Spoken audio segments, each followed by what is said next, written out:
Hey everybody, it's Pixel, and today we're going to be making a creamy garlic mushroom and spinach pasta dish. Pretty much a dump and go kind of meal for when you don't have a lot of time to do a lot of cooking.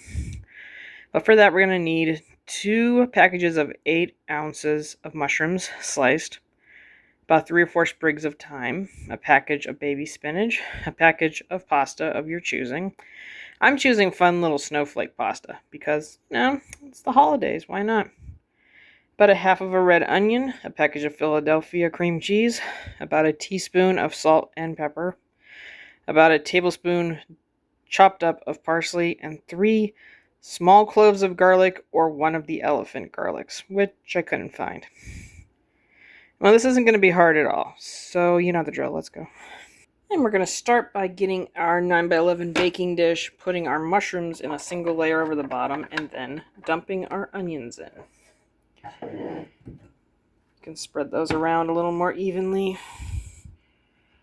To that, I'm going to nestle my 3 cloves of garlic, or 1 huge one if I had it, into the mix.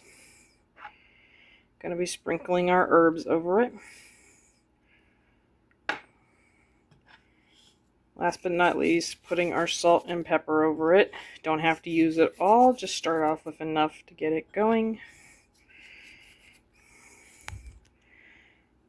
Don't think I mentioned it in the ingredients, but you will need some olive oil to put over the garlic and the remaining vegetables.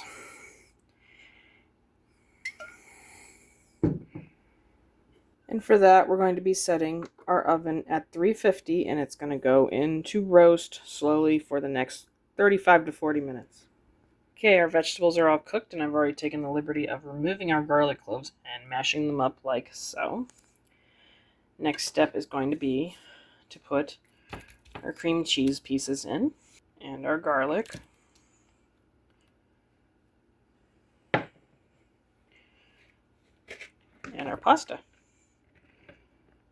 which we cooked our pasta already for 10 minutes total, so it would be a little softer than al dente. Last but not least, going to put in our spinach. When I'm all done mixing this up, we'll be right back. And once it's all mixed up, we can let it rest until it is room temperature and our spinach wilts a little, and dish them up. Right, we've got our pasta dish all melted together and cooled down. Now it's just time to get a little bit of everything and try it out. So, cheers. Wow, this is way better than I actually thought it would be.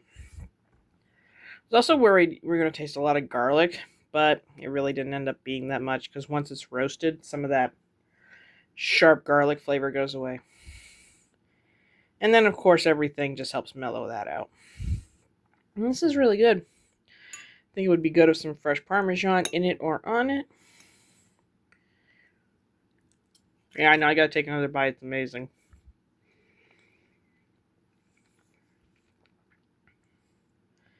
So, you know the drill. If you have any thoughts, have any, things that you've made like it, think you could make it, think you want to make it, leave me a like, leave me a comment about it.